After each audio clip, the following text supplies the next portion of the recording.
Enlève-le. La voix de Carter était basse, empreinte d'une dureté froide et inflexible. À l'intérieur de la grande salle de bal d'un gala de charité à New York. La lueur des lustres en cristal se réfractait sur les verres de champagne des invités d'élite. Stella se tenait sur le côté de la scène des enchères. Son poignet gauche était serré dans la poigne de fer de Carter. Elle ne bougeait pas. Les sourcils de Carter étaient profondément froncés. Son regard passait au-delà de Stella pour se poser sur Chloé. Assise dans un fauteuil roulant juste à l'extérieur de la section VIP. Chloé portait une fine robe blanche, son visage aussi pâle que du papier. Elle couvrait sa bouche, toussant doucement, ses yeux remplis de larmes précaires. Carter, lâche-la. La voix de Chloé était légère comme une brise qui pourrait la disperser.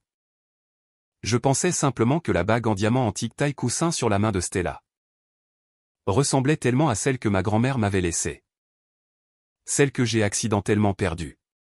Je voulais la remporter aux enchères comme souvenir. Puisque Stella n'est pas disposée à s'en séparer pour l'enchère caritative de ce soir, oublie ça. Il ne me reste que quelques mois à vivre. Je ne devrais pas me disputer pour ces choses. La mâchoire de Carter se crispa violemment. La pression sur le poignet de Stella augmenta soudainement. Les os de la main de Stella émirent un léger grincement sous la contrainte. Elle déglutit difficilement, levant les yeux vers l'homme à qui elle était mariée depuis 3 ans. Non, dit Stella.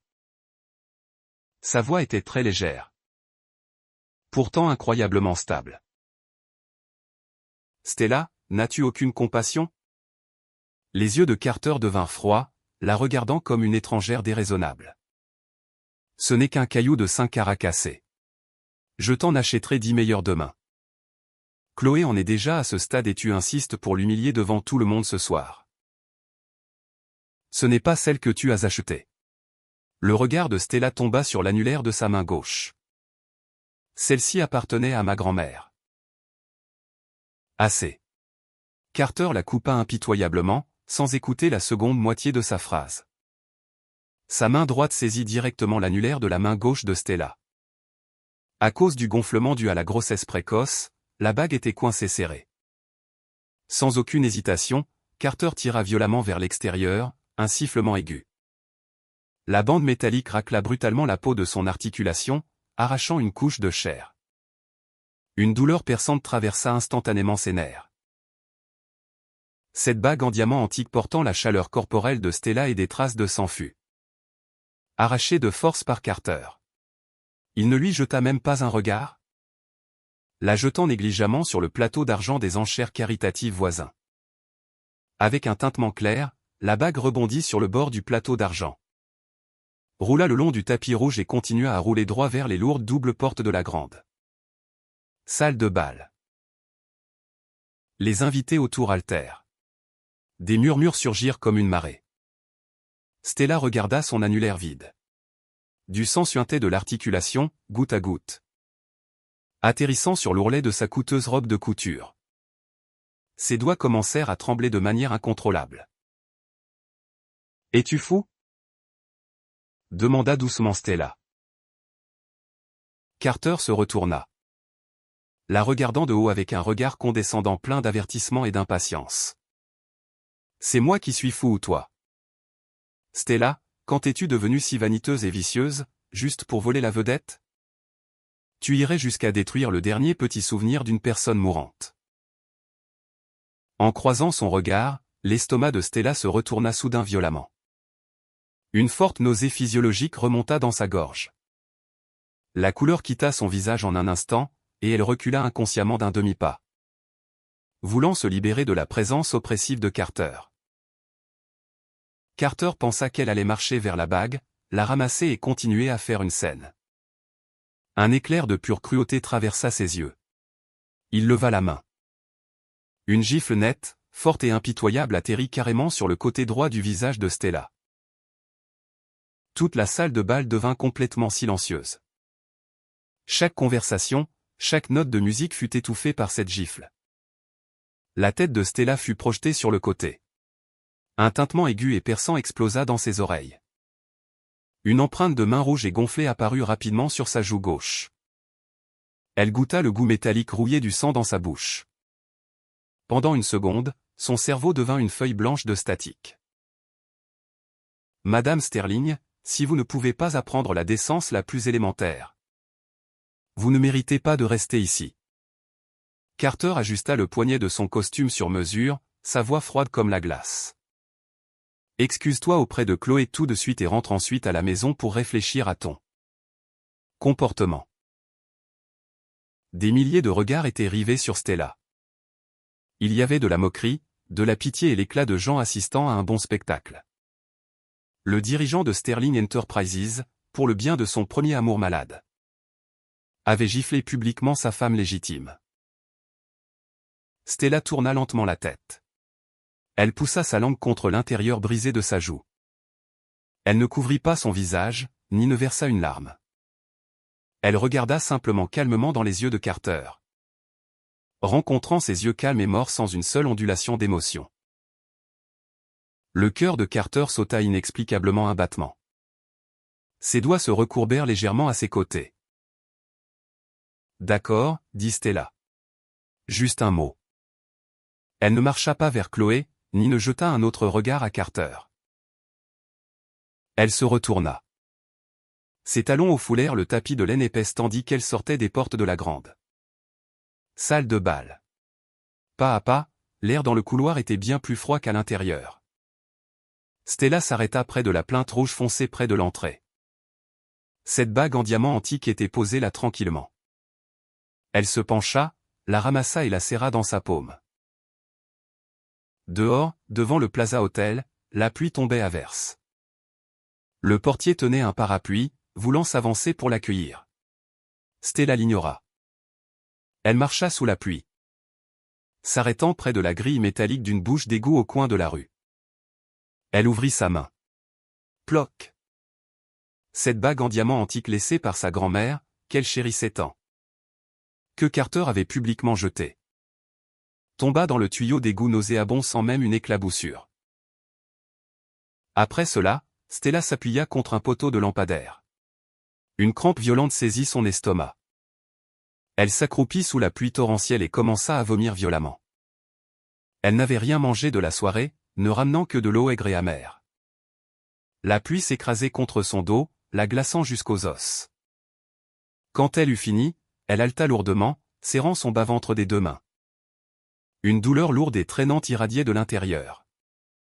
Quelque chose de chaud coulait à l'intérieur de ses cuisses.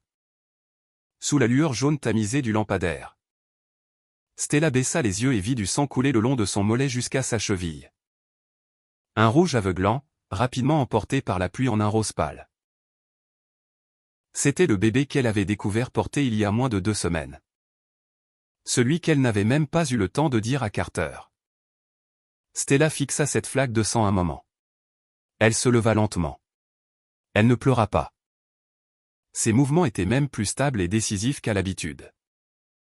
Elle est là un taxi jaune avec la lumière allumée. Mount Sea Hospital ER. Dit-elle. Sa voix sans un seul tremblement. À 2 heures du matin. Les lumières fluorescentes blanches et dures de la salle d'urgence faisaient mal aux yeux. L'air sentait le désinfectant et l'alcool médical. Stella était assise sur une chaise métallique froide. Sa robe de couture trempée collant étroitement à son corps. Le médecin traitant sortit en tenant une échographie, le front plissé. Une trace de pitié dans les yeux. Mademoiselle Monroe. Le médecin jeta un regard dans le couloir. Votre famille n'est pas là? Aucune famille. Stella regarda le papier dans la main du médecin. Le rythme cardiaque fœtal est extrêmement faible, accompagné d'une hémorragie massive. C'est une menace de fausse couche classique. Le médecin ajouta que si vous vous admettez immédiatement, restez au repos au lit et prenez des injections de progestérone. Il y a peut-être une chance de 30% de le sauver. Mais cela nécessite qu'un membre de la famille signe les risques. Le regard de Stella tomba sur l'horloge accrochée au mur. L'aiguille des secondes avançait d'un cran à la fois. Tic. Tac. Ne le sauvez pas, dit Stella. Le médecin se figea. Excusez-moi, j'ai dit. Ne le sauvez pas. Stella leva les yeux, son regard clair comme un bloc de glace. Planifiez la procédure maintenant. Mademoiselle Monroe. C'est une vie. Inutile d'y réfléchir ou d'appeler votre mari pour en discuter. Docteur, Stella l'interrompit. Veuillez me donner le formulaire de consentement. 5 minutes plus tard, Stella signa indépendamment tous les documents. Chaque trait était lourd. Sans une once d'hésitation, les portes de la salle d'opération s'ouvrirent. Stella enfila une blouse d'hôpital et s'allongea sur la table d'opération étroite. Les lumières chirurgicales aveuglantes flamboyaient au-dessus d'elle, la forçant à fermer instinctivement les yeux. Au moment où les instruments métalliques froids entrèrent dans son corps, une douleur violente et déchirante transperça instantanément ses os. Les doigts de Stella agrippèrent les rails de la table d'opération dans une poigne mortelle. Ses ongles devinrent blancs sous la force, une teinte meurtrie apparaissant à travers ses articulations. Détendez-vous. Respirez profondément, murmura l'infirmière à ses côtés de manière apaisante. Stella ne fit aucun bruit. Sa respiration devint rapide et fragmentée. À la seconde où la machine s'activa, une unique larme glissa du coin de son œil, disparaissant rapidement dans les cheveux de ses tempes. C'était la première larme qu'elle versait ce soir. Et la dernière. Juste avant que l'anesthésiste n'administre les analgésiques. Stella leva le dos de sa main et essuya brutalement, avec force, toute trace d'humidité de ses yeux. 1 heure plus tard, Stella sortit de la salle de réveil. Son visage était mortellement pâle, et sa démarche un peu raide. Mais sa colonne vertébrale restait parfaitement droite. Elle marcha jusqu'au guichet de facturation, passa sa carte et prit tous les reçus. Dehors à l'hôpital, la pluie avait cessé. La ville à 4 heures du matin dégageait une immobilité mortelle. Stella sortit son téléphone et composa un numéro à l'étranger. Après 3 sonneries, une voix féminine fluide répondit. Valérie. Commença Stella. Sa voix rauque. Mon Dieu, Canada, il est 10 heures du soir à Paris. Pourquoi l'invisible femme qui a disparu pendant 3 ans m'appelle-t-elle soudain? La femme à l'autre bout semblait complètement choquée. Réserve-moi un vol, le plus tôt possible. Peu importe où, du moment que ça quitte le pays. Stella se tenait dans l'ombre sous l'auvent de l'hôpital, regardant le feu de circulation clignoter de l'autre côté de la rue. Que s'est-il passé? Est-ce que Sia revient? Oui, dit Stella. Débloque mon compte de fiducie indépendant à la banque suisse. Contacte le service juridique pour préparer la reprise de mes affaires privées. L'autre bout resta silencieux 2 secondes, suivi du cliquetis net et efficace d'un clavier. Il y a un vol pour Zurich dans 3 heures. J'émets le billet maintenant. Merci. Après avoir raccroché, Stella prit une voiture pour retourner au domaine Sterling à Greenwich. En poussant la porte, la maison était complètement noire. L'air portait encore le léger parfum de l'eau de Cologne au cèdre que Carter avait vaporisé en partant ce matin. Stella n'alluma pas les lumières principales. Elle alluma seulement une applique unique dans le vestibule. Elle entra dans la chambre principale. Sortit une valise noire à roulettes de 20 pouces du bas de l'étagère du dressing. Elle n'emballa aucune des robes de couture saisonnières. Elle n'emballa pas les sacs en cuir exotique à 6 chiffres. Elle n'emballa certainement aucune des bijoux coûteux que Carter lui faisait livrer chaque mois. Elle ne prit que son passeport, ses pièces d'identité, quelques tenues quotidiennes basiques et un ordinateur portable personnel fortement crypté. 15 minutes plus tard, la valise était pleine. Stella la ferma et la posa près du lit. Elle se retourna, son regard tombant sur le grand lit king size au centre de la chambre, se fixant enfin sur la méridienne en velours à son pied. Il y avait une boîte cadeau exquise. À l'intérieur se trouvait une cravate en soie bleu foncé. Au bout de la cravate, une lettresse discrète était brodée à la main avec un fil argenté hautement complexe. Stella avait passé 3 mois entiers à la coudre secrètement, aiguille par aiguille. L'anniversaire de Carter était après-demain. Elle avait initialement prévu de la lui offrir après le gala de ce soir. Stella s'approcha et prit la cravate. La soie était fraîche et lisse. Elle se retourna, marcha vers le bureau. Ouvrit un tiroir et sortit une paire de ciseaux de tailleur tranchant. Snip. La première coupe sectionna la lettre S qui représentait Carter. Le fil argenté se cassa, s'enroulant en extrémités effilochées. Snip. La seconde coupe sectionna la cravate droit au milieu. Stella ne montra aucune expression. Ses mains étaient incroyablement stables. Le son des ciseaux s'ouvrant et se fermant était exceptionnellement clair dans la chambre. Silencieuse. Elle coupa cette cravate inestimable dans laquelle elle avait versé 3 mois de son cœur en tas de lambeaux de tissu. Finalement, elle balaya le tas de déchets dans sa main. Marcha vers le salon et le jeta sans expression dans la poubelle à côté de la table basse en marbre. Après avoir fait tout cela, Stella prit une pile de papier de son sac à main. C'étaient les dossiers médicaux. L'échographie et ce formulaire de consentement chirurgical portant sa signature. Le formulaire portait clairement un tampon rouge indiquant « Procédure terminée ».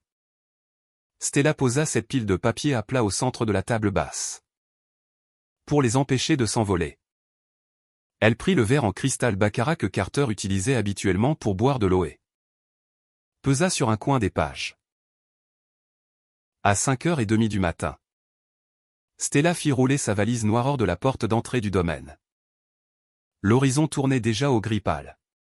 La brume matinale portait un froid glacial. Elle tira la porte d'entrée. Écoutant le verrou électronique émettre un bip aigu en s'engageant automatiquement. Elle ne regarda pas en arrière, pas une seule fois. Elle monta dans sa voiture noire pré-réservée et disparut dans l'allée sinueuse avant que le premier rayon du soleil matinal ne perce les nuages. À 9h du matin, une Rolls-Royce noire s'arrêta doucement devant le domaine. Carter poussa la porte et sortit. Sa veste de costume était drapée sur son bras. Et dans sa main il tenait une boîte à bijoux en velours bleu foncé. Après la fin du gala la nuit dernière, Chloé l'avait traîné à l'hôpital pour toute une nuit d'examen. En quittant l'hôpital à l'aube, il se rappela le regard dans les yeux de Stella quand elle avait quitté la salle de bal.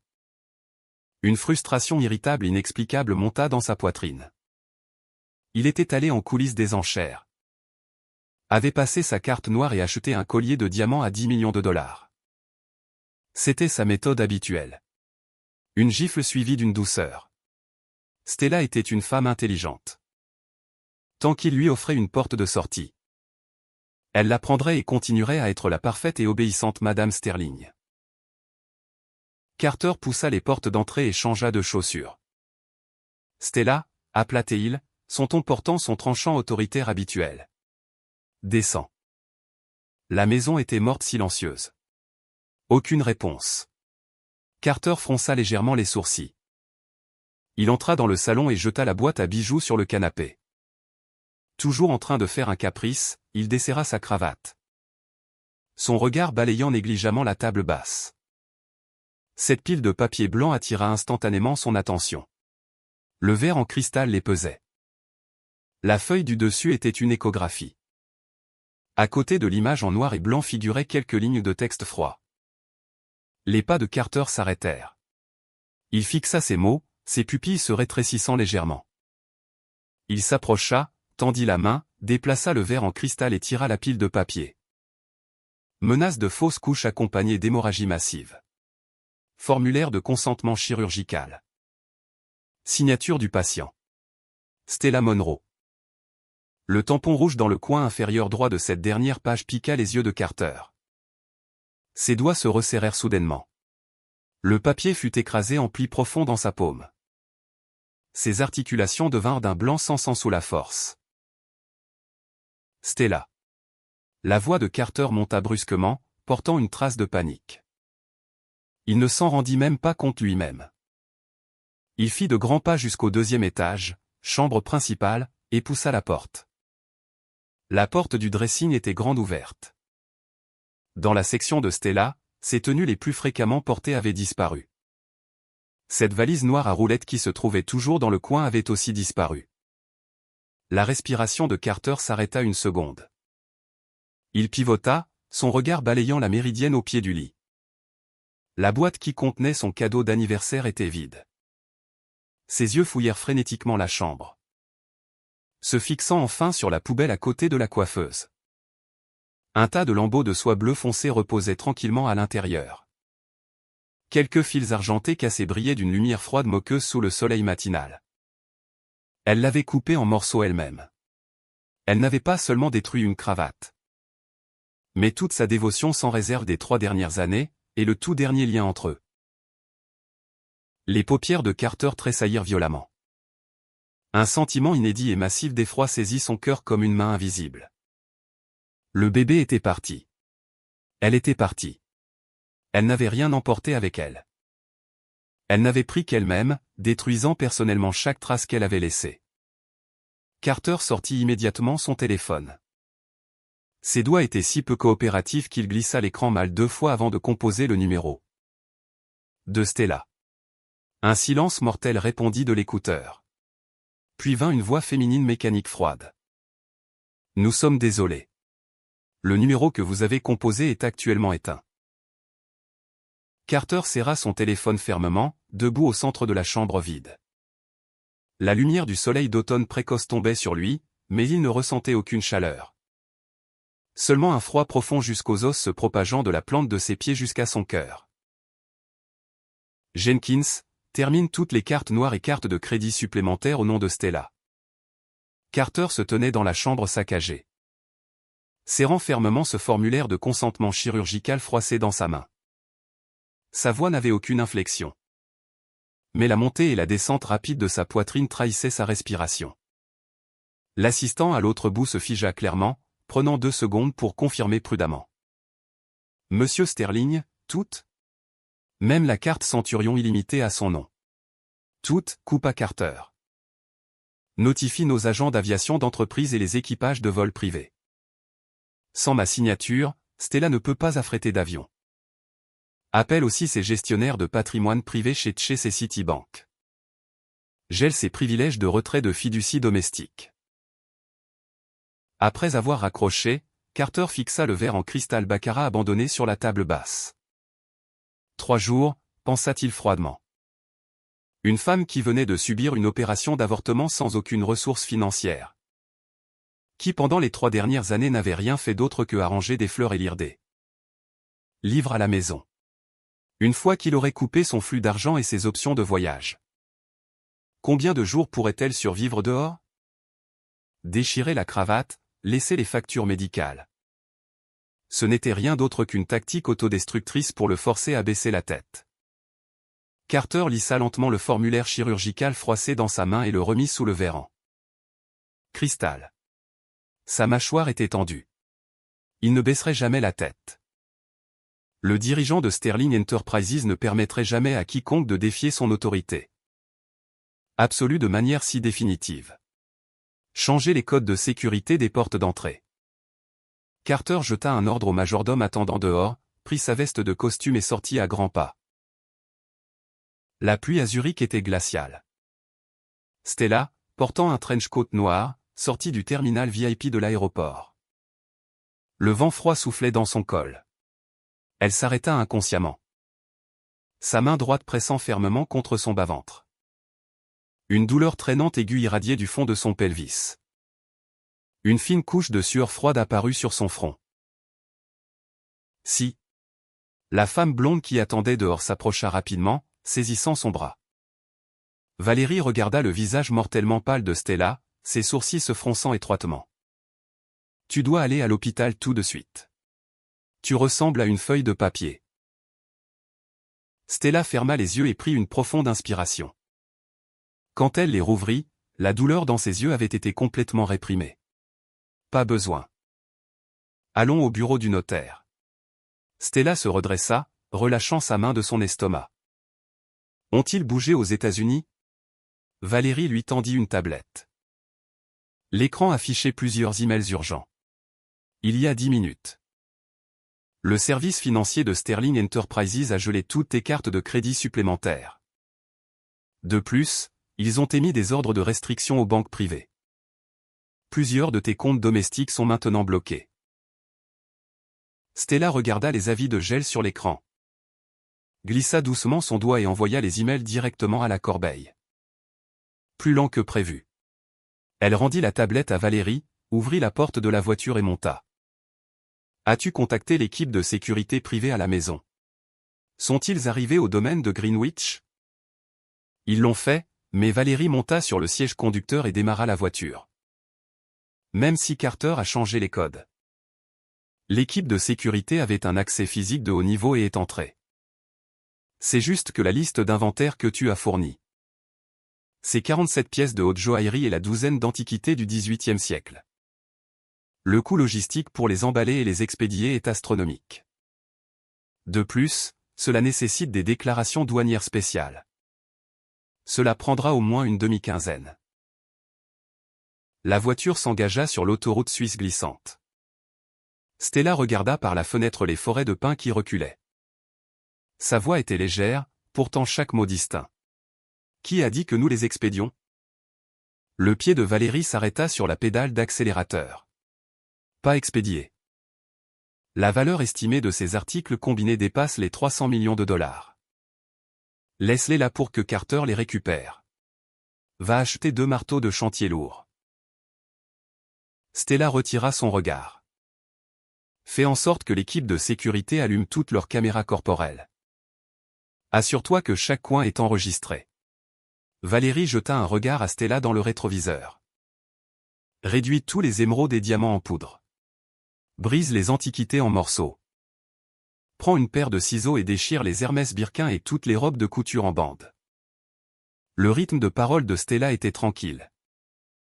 Après que tout soit détruit, balaie tous les fragments dans des sacs poubelles industriels.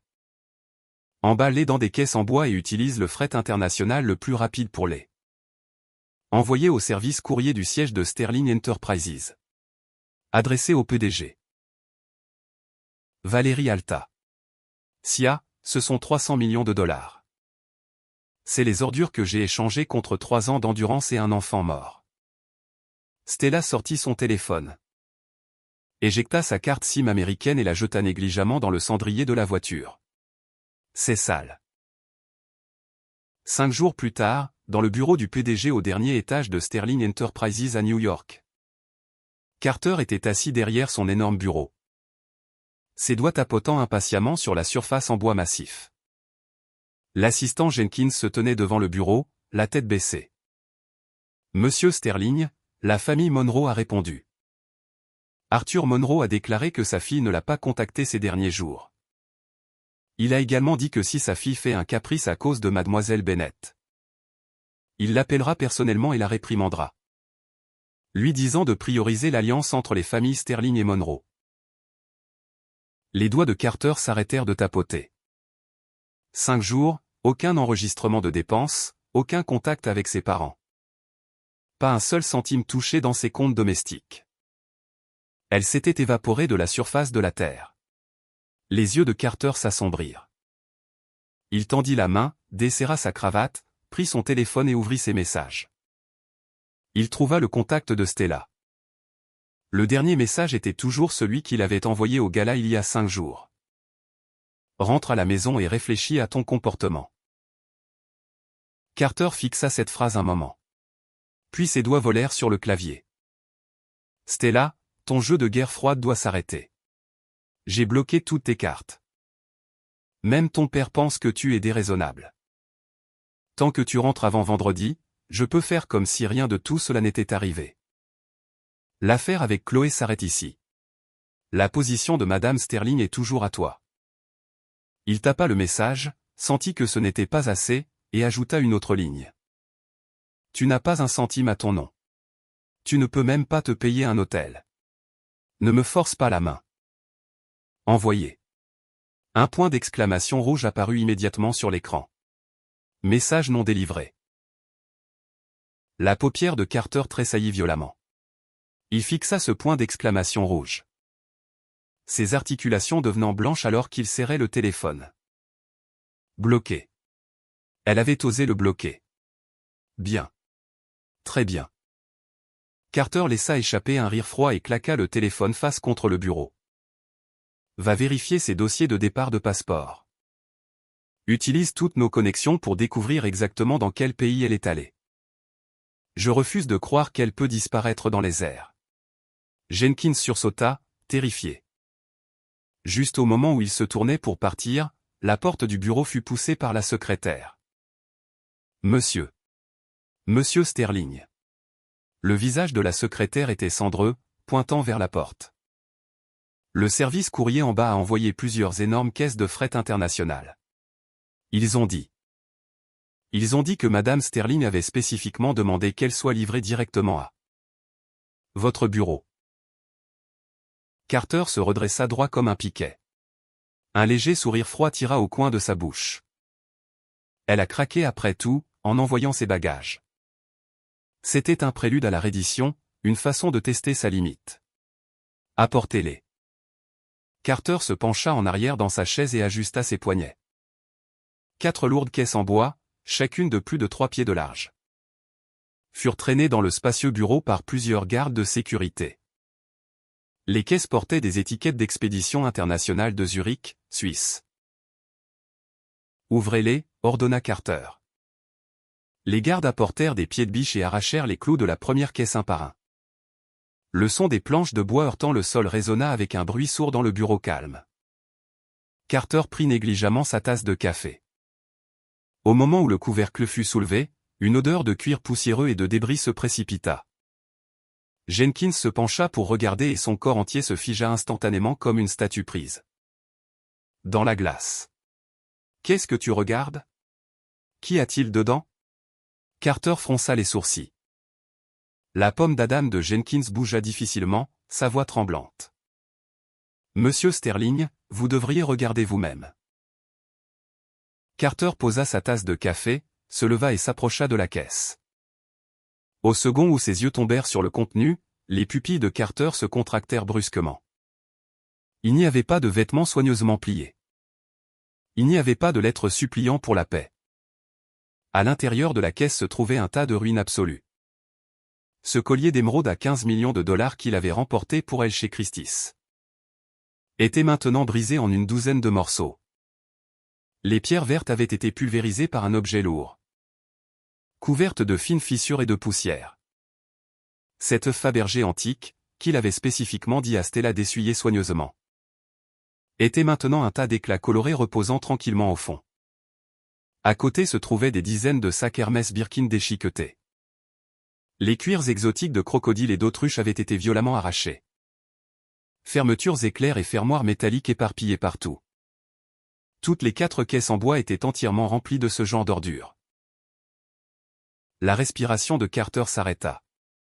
Il fixa mortellement le collier d'émeraude brisé dans la caisse. C'était celui qu'il avait personnellement attaché autour du cou de Stella lors de leur premier anniversaire. Ses pas s'arrêtèrent. Il fit soudain un pas en avant et plongea ses mains dans les ruines pour fouiller. Un éclat tranchant coupa son doigt. Du sang goutta sur le cuir ruiné, mais il ne semblait ressentir aucune douleur, aucune lettre. Pas un seul mot, seulement la destruction la plus complète et absolue. Silence. Un silence mortel. La secrétaire et les gardes dans le bureau n'osaient même pas respirer. Juste à ce moment, la ligne fixe privée sur le bureau de Carter sonna brusquement. C'était un numéro crypté. Seuls très peu de personnes le connaissaient. Carter pivota, fit de grands pas jusqu'au bureau et saisit le combiné. Stella. La voix de Carter était effrayante, comme du papier de verre frottant contre du verre. Es-tu folle? Tu as brisé pour 300 millions de dollars de choses, et tu penses que cela prouve que tu as du cran? De l'autre bout vint la voix incroyablement calme de Stella. Aucune ondulation, aucune colère. Même le rythme de sa respiration était stable. Ordure reçue. Qui t'a donné le culot de faire ça? Les doigts de Carter serraient le combiné si fort que ses ongles s'enfonçaient profondément dans sa paume. Toutes tes cartes ont été coupées. Pensais-tu que briser ces choses me ferait te regarder une seconde fois? Stella, tu es sans le sou en ce moment. Avec un mot de moi, tu n'auras même pas l'argent pour acheter un billet de retour. As-tu fini de parler? Alors que la voix de Stella tombait, Le son de page tournée vint à travers le téléphone. Carter se figea. Le 17 du mois dernier, la voix de Stella était comme un scalpel chirurgical froid, coupant précisément à travers toutes les façades de Carter. Un paiement de 3,5 millions de dollars a été acheminé via le compte PR de Sterling Enterprises pour acheter une montre PC Philippe pour Chloé Bennett. Le code de facture est P24092. La paupière de Carter tressaillit violemment. Un frisson remonta sa colonne vertébrale. Cette transaction était cachée sans faille. Traitée comme une dépense pour des cadeaux clients prioritaires via des comptes d'entreprise. Pendant 3 ans, Stella n'avait jamais demandé d'informations sur l'entreprise. Elle n'avait jamais joué que le rôle de la silencieuse Madame Sterling à la maison. Comment savait-elle? Tu as vraiment audité les comptes d'entreprise. Une trace d'incrédulité saigna dans la voix de Carter. Stella, tu as appris à jouer au jeu. En novembre dernier. Stella ignora sa question, continuant à lire de cette voix sans température. Sous le couvert d'un investissement à l'étranger pour Sterling. Tu as créé une société écran aux îles Caïmans et transféré 40 millions de dollars dedans. La destination ultime de ces fonds était un compte de fiducie médicale pour Chloé Bennett aux États-Unis. Carter recula d'un demi-pas, son mollet heurtant le bord de sa chaise de bureau, sa gorge se serra. Tous ces documents portaient mon sceau personnel. Tu as utilisé mon identité de Madame Sterling pour garantir tes transferts d'actifs pour ton premier amour. Stella laissa échapper un doux rire à l'autre bout. Il n'y avait aucun humour dans ce rire, seulement une apathie complète et absolue. Carter, tout en bas de la 4e caisse, il y a une boîte en velours noir. À l'intérieur se trouve mon sceau personnel. La tête de Carter se tourna brusquement vers la 4e caisse à quelques pieds. J'ai déjà demandé à quelqu'un de prendre une scie industrielle et de couper le sceau en 2. Considère cela comme une notification. N'envoie plus jamais ces messages arrogants à mon numéro américain. Stella, tu n'oserais pas. Bip bip bip. L'appel fut proprement déconnecté. Carter resta paralysé, écoutant la tonalité. Il abaissa lentement le combiné, marchant pas à pas vers la 4e caisse. Ignorant les éclats de verre et le tissu déchiqueté, il atteignit le fond. Sous un tas de vêtements ruinés, il trouva la petite boîte en velours noir. Il l'ouvrit. Un morceau de jade blanc immaculé reposait tranquillement à l'intérieur. Sauf qu'il avait été coupé parfaitement en 2. La coupe était lisse et plate, forçant à fendre le nom gravé, Stella Monroe. En 2 moitiés complètement sectionnées. Carter fixa les 2 morceaux de jade cassés, son estomac se crispant soudain. Il avait toujours cru que Stella était une vigne qui ne pouvait survivre qu'en s'accrochant à lui. S'il coupait ses nutriments, elle se fanerait. Elle céderait. Mais maintenant, cette vigne n'avait pas seulement sectionné ses propres racines. Mais avant de partir, elle avait fait un énorme trou dans le mur qui la soutenait. Monsieur Sterling, appela Jenkins timidement, regardant les doigts sans sang de Carter. Carter l'ignora. Il sortit son téléphone et composa le numéro crypté qui venait d'appeler. Nous sommes désolés.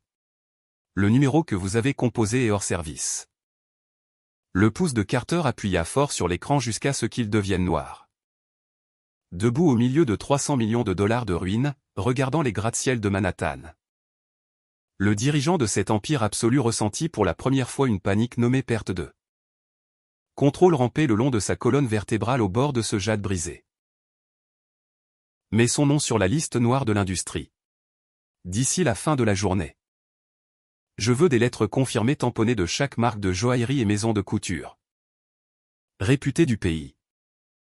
Carter était assis dans sa chaise de bureau en cuir noir, faisant tourner un stylo en or massif. Son regard ne quittait jamais les rapports financiers trimestriels devant lui. Sa voix était si calme qu'elle manquait de toute fluctuation. L'assistant Jenkins se tenait devant le bureau, tenant une épaisse pile de dossiers. Avalant difficilement. Monsieur Sterling, les appels ont été passés. La moitié des grandes entreprises de mode et de joaillerie du pays ont ajouté le nom de Stella à leur liste noire RH. Aucune organisation légitime n'osera l'embaucher. De plus, Les centres de cartes de crédit de toutes les grandes banques ont rejeté sa demande d'ouvrir de nouveaux comptes principaux. Le stylo de Carter s'arrêta, laissant une tache d'encre bleu foncé sur le papier. A-t-elle contacté quelqu'un ces 3 derniers mois? Il leva les yeux. Non. Son numéro de téléphone américain est resté désactivé. Nous avons des gens qui surveillent ses parents. Mais ils n'ont reçu aucun colis ou appel international. Arthur Monroe se plaignait justement lors d'un dîner de la chambre de commerce il y a 2 jours que Stella est ingrate et n'a même pas appelé pour la fête de l'Action de grâce. Carter jeta le stylo sur le bureau avec un bruit sourd. 3 mois, exactement 90 jours. Depuis le jour où il avait explosé à propos des bijoux brisés. Stella avait disparu de la surface de la Terre. Il avait initialement pensé que couper le seau et briser les articles n'était que le sommet de son explosion émotionnelle.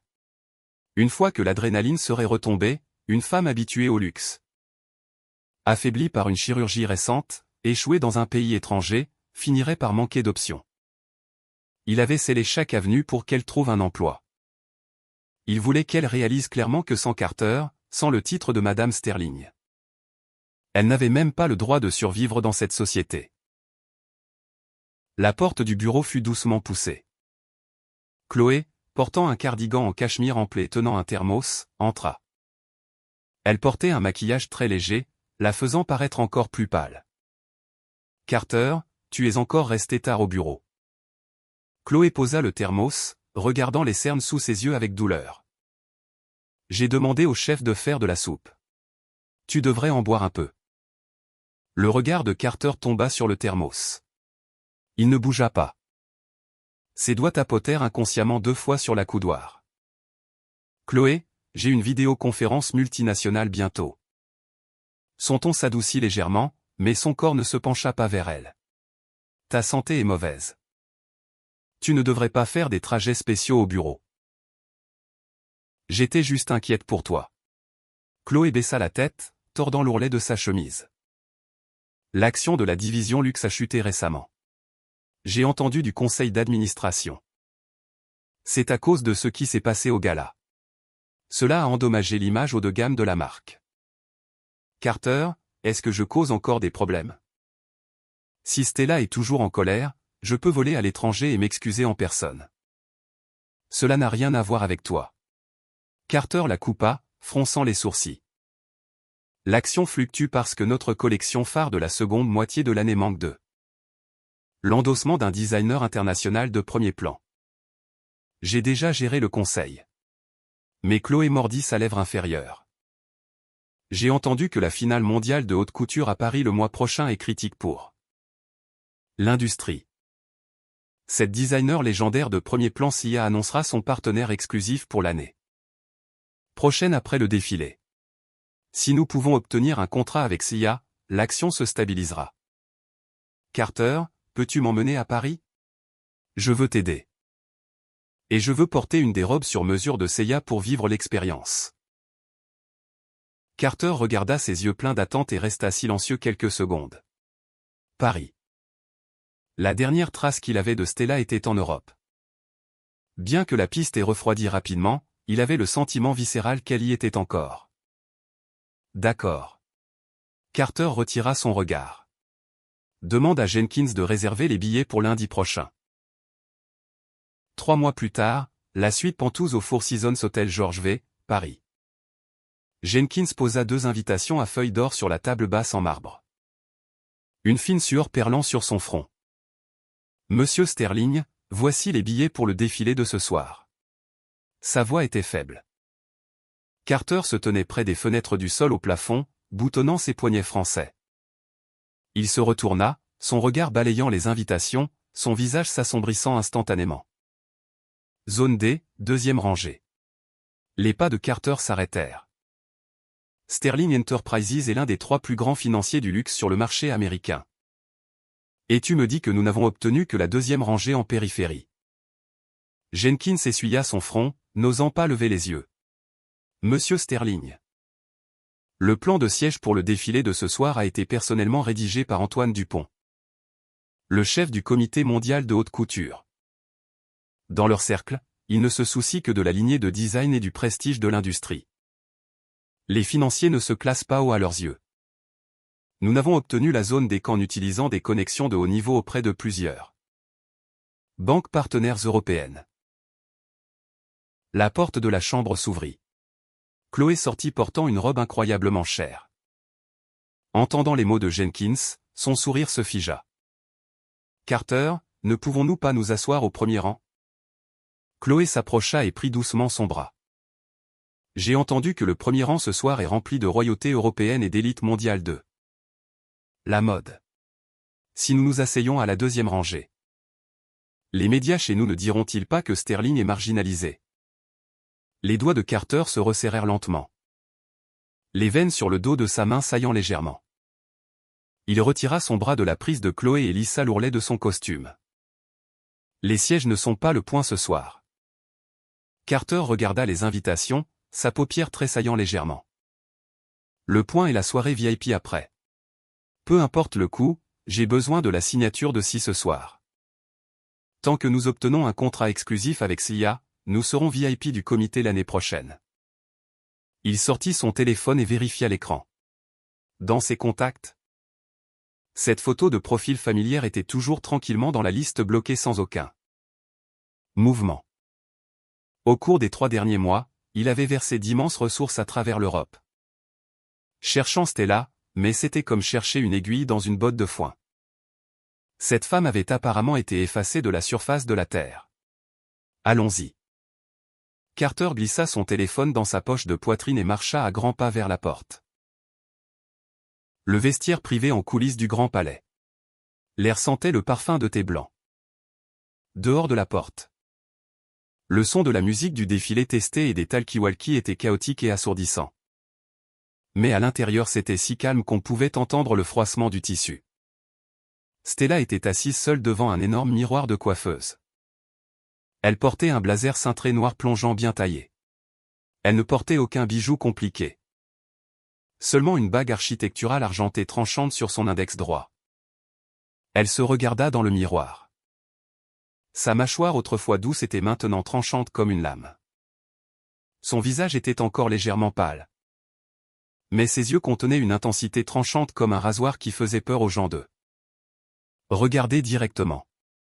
Elle leva lentement la main et la pressa contre son bas-ventre. Une douleur sourde cachée pulsait le long de ses nerfs. 2 mois entiers de travail de design épuisant. Tirant des nuits blanches avec 4 heures de sommeil. Signifiait que son corps ne s'était pas entièrement remis de cette chirurgie impitoyable. Les doigts de Stella s'enfoncèrent légèrement dans le tissu du blazer. Ses ongles pressant dans ses paumes. Elle ferma les yeux. Dans le vestiaire calme, on n'entendait que sa respiration légèrement lourde. 2 secondes. Elle ne se donna que 2 secondes. 2 secondes plus tard, Stella ouvrit les yeux. L'épuisement et la vulnérabilité fugace dans le miroir furent complètement purgés. À leur place, un calme et une glace absolue. Clic, la porte s'ouvrit. Valérie entra rapidement, tenant un talkie-walkie.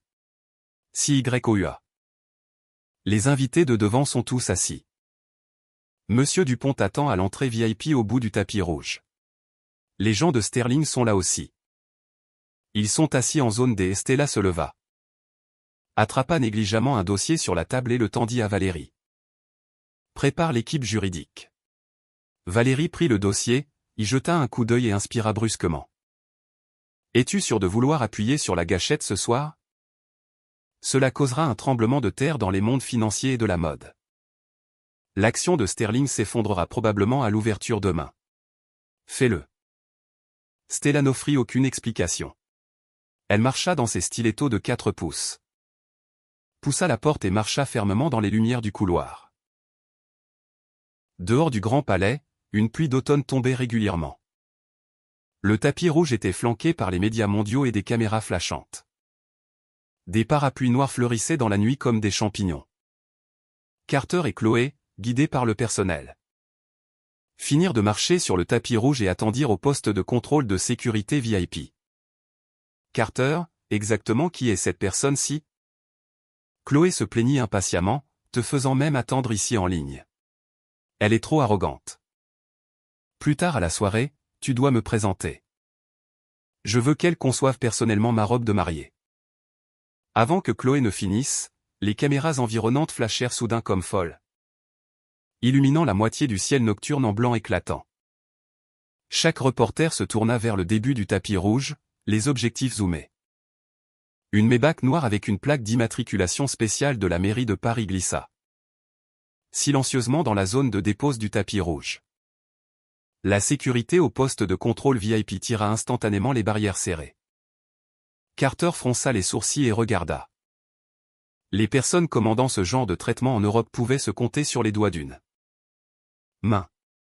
Antoine Dupont. Le patriarche aux cheveux blancs qui détenait un pouvoir absolu dans le monde de la mode. Tenait en fait lui-même un grand parapluie noir, marchant rapidement vers la porte arrière de la Maybach. Il ne laissa pas le voiturier la toucher. Il ouvrit la porte lui-même. Un pied portant un stiletto noir pointu posa fermement sur le tapis rouge mouillé par la pluie. Ensuite, une silhouette grande et mince émergea de la voiture. Le blazer noir traçait une silhouette de domination écrasante. Ses longs cheveux étaient épinglés en arrière de manière tranchante, révélant un long cou pâle. Le son des obturateurs d'appareils photo était assourdissant. Le regard de Carter balaya négligemment, mais au moment où il toucha ce visage, ce fut comme s'il avait été frappé par la foudre. Il fut cloué sur place, sa respiration s'arrêta complètement. Ses pupilles se contractèrent violemment, son cœur brutalement serré par une main invisible. Stella debout au bout du tapis rouge, personnellement escortée par Antoine Dupont, poursuivie frénétiquement par des centaines de médias mondiaux. Cette femme était Stella. Les doigts de Carter se resserrèrent violemment. La poignée de son parapluie noir émit un craquement écœurant. Le sang quitta entièrement ses articulations, les laissant d'un blanc fantomatique. C'est impossible. Chloé couvrit sa bouche, sa voix tremblante. C'est Stella. Comment pourrait-elle entrer en zone A? Pourquoi ce vieil homme tient-il un parapluie pour elle? Carter ne répondit pas. Son cerveau bourdonnait. Il vit Stella tourner la tête et murmurer quelque chose à Dupont. Dupont, un homme notoire pour sa sévérité, sourit en fait avec une déférence extrême, s'inclinant même légèrement en la guidant vers les portes principales. Stella garda son regard fixé en avant. Ses yeux balayèrent les invités attendant en zone D sans s'arrêter une fraction de seconde. Alors qu'elle passait, à moins de 10 pieds de Carter, il fit inconsciemment un demi-pas en avant. Stella. La voix de Carter était terrible, sa pomme d'Adam bougeant difficilement. Les pas de Stella ne s'arrêtèrent pas le moins du monde. Elle ne tourna même pas la tête pour le regarder. C'était comme s'il n'était qu'un accessoire invisible près du tapis rouge. Portant une aura de froideur et de pression suffocante, entourée de dizaines de gardes de sécurité. Elle marcha droit à travers les énormes portes dorées au centre du grand palais réservé exclusivement à la royauté et aux VIP de premier rang. Les portes se fermèrent lentement au visage de Carter. Carter resta rigidement sous la pluie, ses paupières tressaillant violemment. La pluie froide battait contre ses épaules, mais il ne ressentait rien. Pendant 3 mois, il pensait qu'elle mourrait de faim dans un bidonville. Il pensait qu'elle regrettait ses choix, suppliant pour un billet de retour. Mais elle ne l'était pas. Elle avait monté sur un piédestal où il devait supplier juste pour l'apercevoir, passant droit au-dessus de sa tête. Le défilé de clôture dura 2 heures entières. Assis à la 2e rangée de la zone D, Carter n'avait pas l'esprit à regarder aucun des vêtements sur le podium. Son regard était fixé comme un clou sur le dos de la silhouette assise morte au centre de la première rangée de la zone A. Stella était assise au cœur absolu du défilé. À sa gauche se trouvait Dupont. À sa droite, le dirigeant du plus ancien conglomérat de France. Ces titans des affaires et de la mode se penchaient pour lui murmurer leurs attitudes humbles et avides. Chloé était assise à ses côtés, ses doigts déchiquetant pratiquement sa robe. Elle devenait folle de jalousie. Pourtant elle n'osait même pas respirer trop fort. La musique s'arrêta. Les lumières flamboyèrent. Le MC monta sur scène et annonça en français passionné, « Ce soir, nous exprimons notre plus profonde gratitude à l'âme de ce grand défilé. Le plus jeune membre à vie de notre comité de haute couture, Madame Sia. Toute la salle se leva. Un tonnerre d'applaudissements éclata. Assise au centre de la scène au premier rang, Stella se leva lentement. Elle se retourna face à tout le public et offrit un léger hochement de tête reconnaissant. Le projecteur frappa son visage. Froid, noble, intouchable. Carter fit soudain un demi-pas en arrière, son genou heurtant le siège derrière lui. Si. Elle était ça. La déesse de l'industrie que Sterling Enterprises avait passé 3 mois et d'innombrables ressources à supplier pour une réunion de 5 minutes à la soirée était-elle. La femme qu'il avait personnellement giflée, dont il avait coupé les cartes de crédit. La poitrine de Carter se souleva violemment. Un sentiment d'absurdité totale et une panique inédite s'entrelacèrent, fusant droit vers son crâne. Une demi-heure plus tard, le mélangeur d'affaires VIP au dernier étage. Il n'y avait pas de médias ici, seulement de vrais financiers et dirigeants de marque. Carter avait demandé à Jenkins de renvoyer Chloé à l'hôtel. Il se tenait seul tenant la proposition de partenariat épaisse de Sterling. Naviguant à travers la foule vers le centre de la salle jusqu'à la zone entourée d'étoiles. Stella tenait un verre de champagne, écoutant le PDG d'une marque italienne parler. Stella. La voix de Carter retentit derrière elle, chargée d'une tension extrême réprimée. Les gens autour arrêtèrent de parler, leurs regards passant entre les deux. Dupont fronça les sourcils et était sur le point d'appeler la sécurité. Mais Stella leva doucement une main, l'arrêtant. Elle se retourna. Son regard tomba légèrement sur le visage de Carter. Aucune colère, aucune surprise, comme regardant un document sans importance. Carter la fixa. Il essaya de trouver une trace de façade dans ses yeux, mais échoua. Il prit une profonde inspiration, forçant l'aura du dirigeant de Sterling Enterprises. Baissant la voix. Penses-tu que changer d'identité et monter un spectacle à Paris efface ta responsabilité pour avoir détruit 300 millions de dollars d'actifs? Qui t'a élevé à cette position? Pour te venger de moi. À qui t'es-tu vendu? Le regard de Stella tomba sur sa cravate. Elle ne parla pas. Carter pensa qu'il avait touché un nerf. Son ton devint plus certain, portant un sens condescendant de charité. Arrête de faire une scène. J'ai émis la liste noire de l'industrie chez nous juste pour te donner une leçon. Je sais que les 3 derniers mois ont été incroyablement durs pour toi. C'est pourquoi tu utilises cette méthode extrême pour attirer mon attention. Reviens avec moi. Je peux te donner le poste de directrice créative de la nouvelle ligne luxe de Sterling. Il tendit même la main, voulant saisir le poignet de Stella. Monsieur Sterling. Stella parla enfin. Sa voix n'était pas forte, mais elle portait clairement aux oreilles de tous. Elle ne recula pas, ni n'évita sa main. Elle le regarda simplement avec les yeux de quelqu'un regardant un cadavre. Avez-vous apporté la proposition de partenariat de Sterling Enterprises, demanda-t-elle. La main de Carter se figea en l'air. Il s'arrêta, la lui tendant inconsciemment de sa main gauche. Il pensa qu'elle prenait enfin la porte de sortie, acceptant de coopérer. Stella ne la prit pas. Valérie s'avança, prit le document de 100 pages. Tourna jusqu'à la dernière page et le présenta à Stella. Stella sortit un stylo plume argenté de la poche de son blazer. L'article 7 de votre proposition exige que Sterling détienne 60% des parts dans la marque commune. Et exige que la ligne de production repose sur l'usine de soixantenaire acquise par Sterling à Lyon, dit Stella, son rythme stable, énonçant des faits objectifs. Carter fronça les sourcils. C'était l'atout maître de Sterling. L'usine de Lyon était leur capitale pour s'étendre en Europe. Comment cette femme le savait-elle si clairement? Il se redressa. La chaîne d'approvisionnement de Sterling est la meilleure en Europe. Une fois signée, tu peux avoir tout ce que tu veux.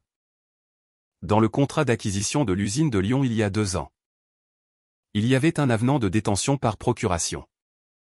Stella l'interrompit, sa voix glaciale. Les pupilles de Carter se rétrécirent en pointe d'épingle. Sa respiration tomba instantanément dans le chaos. Cette acquisition il y a 2 ans était incroyablement complexe. Stella n'avait jamais demandé d'informations sur les affaires d'entreprise.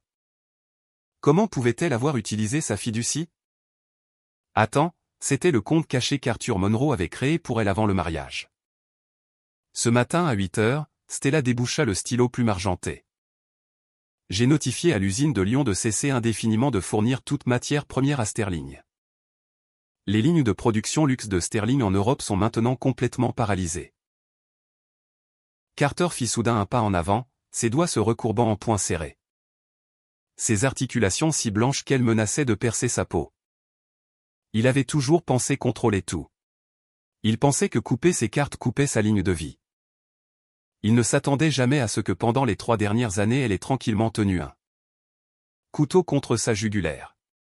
Stella ne lui laissa aucune place pour respirer. Tenant le stylo plume argenté, elle appuya sur la proposition de Sterling.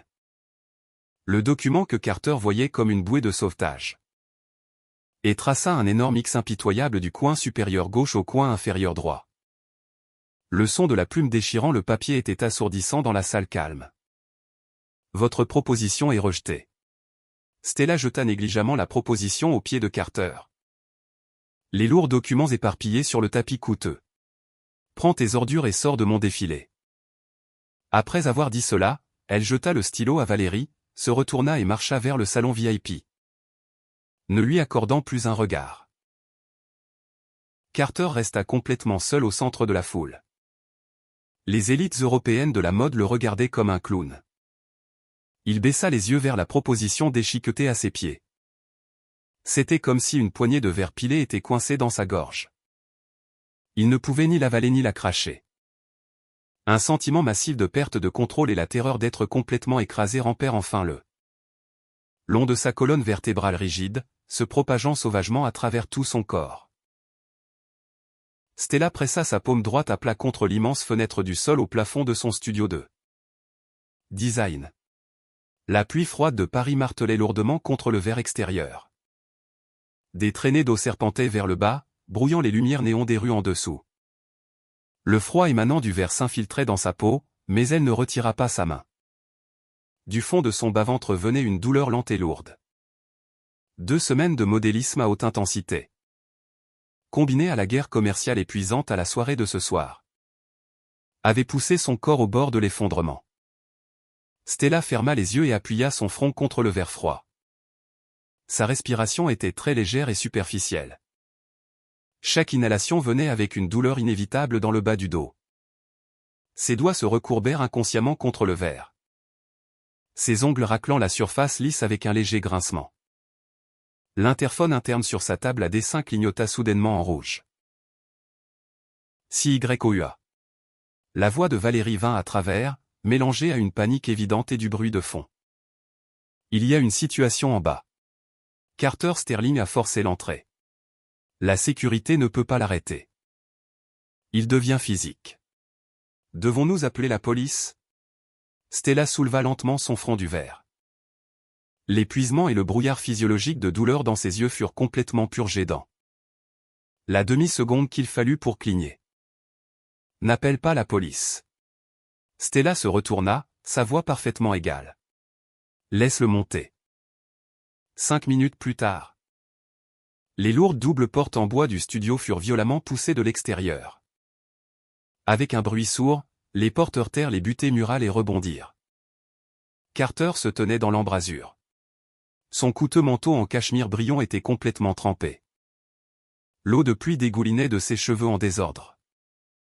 Sa cravate était tirée de travers, et les 2 premiers boutons de sa chemise avaient sauté, révélant des clavicules qui se soulevaient violemment avec sa respiration rapide. L'homme habituellement immaculé et intouchable ressemblait maintenant à une bête piégée qui avait perdu son chemin dans une tempête et s'était complètement effondré. Stella se tenait derrière l'énorme table à dessin en bois massif, tenant une paire de ciseaux de tailleur argentés. Elle le regarda entrer calmement. 2 énormes gardes de sécurité français le suivaient de près, matraques dégainées. D'un seul regard de Stella, il bondirait. Stella leva la main tenant les ciseaux et l'agita doucement 2 fois. Les gardes échangèrent un regard, reculèrent hors de la pièce et tirèrent les portes fermées. L'immense studio fut laissé avec seulement le bruit blanc de la pluie contre le verre et la respiration lourde et saccadée de Carter. Il fit de longs pas à travers les chutes de tissu et les mannequins.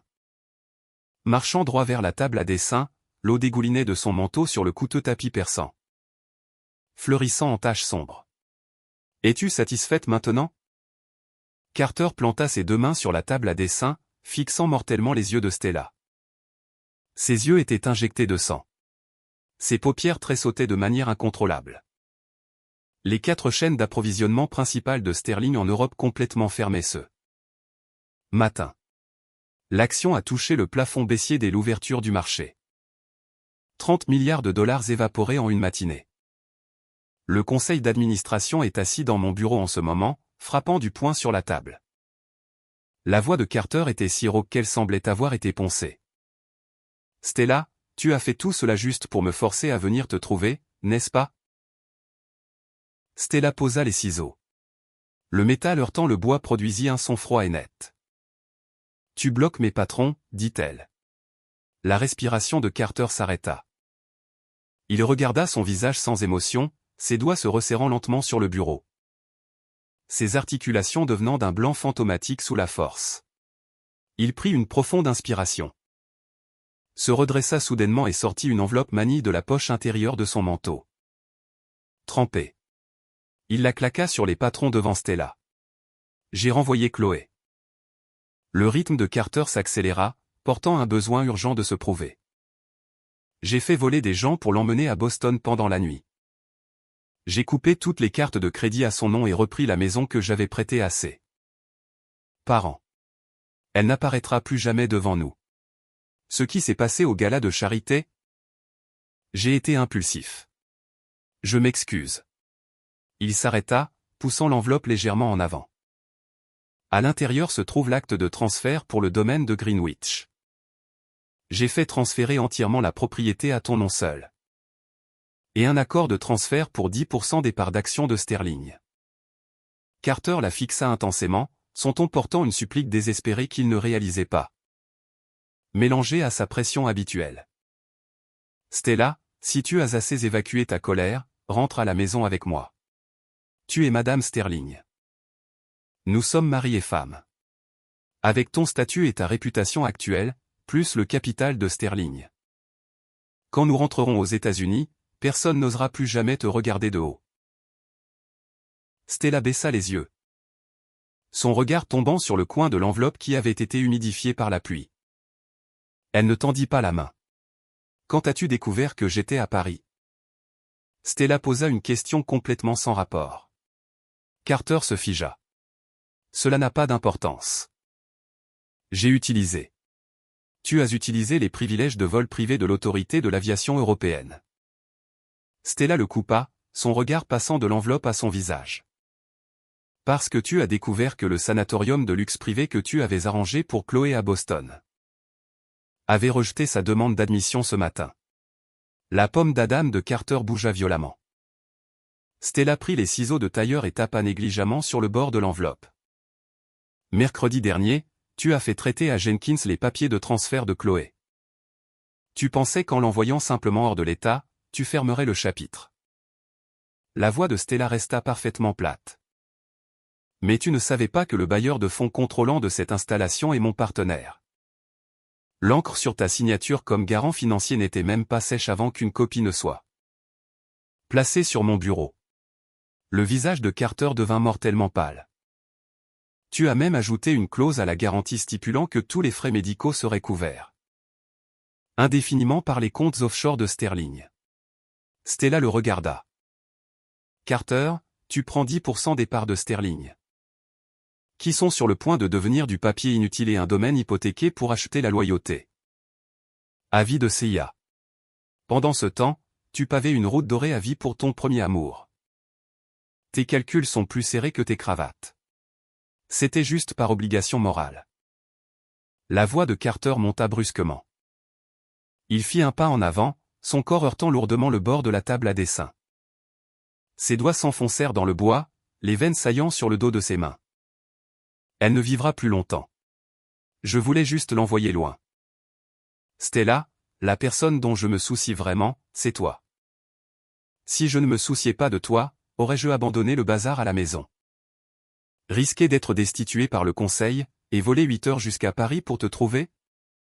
Ton souci est pour les prix des actions de Sterling. Stella prit l'enveloppe manille. Carter pensa qu'elle allait enfin l'accepter. Ses épaules tendues se détendirent légèrement. Tant que tu signes, nous volons demain et tenons une conférence de presse conjointe. Toute cette agitation passera, dit Carter avec impatience. Stella ignora ces mots. Tenant l'enveloppe. Elle marcha autour de la table à dessin vers un destructeur de documents industriels de haut niveau. Dans le coin de la pièce. La voix de Carter mourut dans sa gorge. Stella, que fais-tu? Il pivota, fixant ses actions. Stella appuya sur le bouton vert de démarrage. La machine rugit à la vie avec un bourdonnement bas. Elle déchira l'enveloppe. Sortit l'épaisse pile de titres de propriété et d'accords de transfert d'actions. Et sans regarder une seule page. Poussa le document supérieur tamponné du sceau d'entreprise de Sterling verticalement dans la fente. D'alimentation. Les lames diamantées tranchantes s'engagèrent instantanément. Mâchant l'accord inestimable en minuscules confettis qui pleuvaient dans le bac transparent. Dessous. Les paupières de Carter tressaillirent violemment. Il plongea en avant, essayant d'arracher les documents restants de sa main. Es-tu folle? C'est 10% de Sterling. Sais-tu ce que tu fais? Juste au moment où la main de Carter allait toucher les papiers, Stella poussa le reste de la pile. Enveloppe et tout, droit dans le destructeur. La machine gémit sous la charge. Carter saisit l'air vide, ses mains claquant contre le boîtier métallique froid du destructeur. Il regarda les confettis impossibles à reconstituer dans le bac. Et la dernière corde dans son cerveau se cassa avec un écho net. Stella. Il tourna violemment la tête, sa main droite saisissant le poignet de Stella. La force était immense. Un anneau rouge apparut instantanément sur sa peau. Combien de temps vas-tu continuer ce caprice? La voix de Carter perdit complètement le contrôle, se transformant en un rugissement réprimé. Il haletait lourdement dans l'air froid, ses yeux verrouillés sur les siens. J'ai abandonné ma fierté. J'ai piétiné mes propres limites. J'ai traversé l'Atlantique pour te supplier. Que veux-tu de plus de moi? Seras-tu seulement satisfaite quand tu m'auras détruit? Détruit Sterling? Détruit chaque dernière trace de ce que nous avions. Ses doigts se resserrèrent comme un étau. Il essaya d'utiliser la force physique pour reprendre une fraction du contrôle absolu qu'il avait. Autrefois sur cette femme. Stella ne lutta pas. Elle le laissa agripper son poignet. Son regard voyagea de ses doigts aux articulations blanches jusqu'à ses yeux. Lâche, dit Stella. 2 mots, sans explosion émotionnelle, sans accusation hystérique. Carter regarda dans ses yeux. Il n'y avait aucune haine, aucun ressentiment, même pas de colère basique. Il n'y avait qu'un vide de quelqu'un qui avait tout vu et une apathie profonde qui le terrifiait. Plus qu'une gifle au visage. Ses doigts se raidirent, sa prise se desserrant inconsciemment un peu. Stella tira proprement son poignet libre. Elle fit un pas en arrière, établissant une distance physique. Puis elle plongea dans la poche de son blazer et sortit son téléphone. Carter la regarda, avalant difficilement. Que fais-tu? Stella déverrouilla l'écran. Ouvrit ses contacts et afficha ce numéro privé crypté que Carter avait essayé d'utiliser. Elle tourna le téléphone, le tenant devant son visage. Carter vit clairement l'écran. C'était la page des paramètres de contact d'urgence. À côté de son numéro, il était clairement écrit « Contact principal conjoint ». Elle l'avait forcé à le configurer sur son téléphone il y a 3 ans quand ils s'étaient mariés. « N'as-tu pas toujours voulu savoir comment j'étais certaine que tu viendrais à Paris ce soir ?» Stella le regarda, sa voix cristalline par-dessus le rugissement du destructeur. La respiration de Carter s'arrêta. « Il y a 3 jours.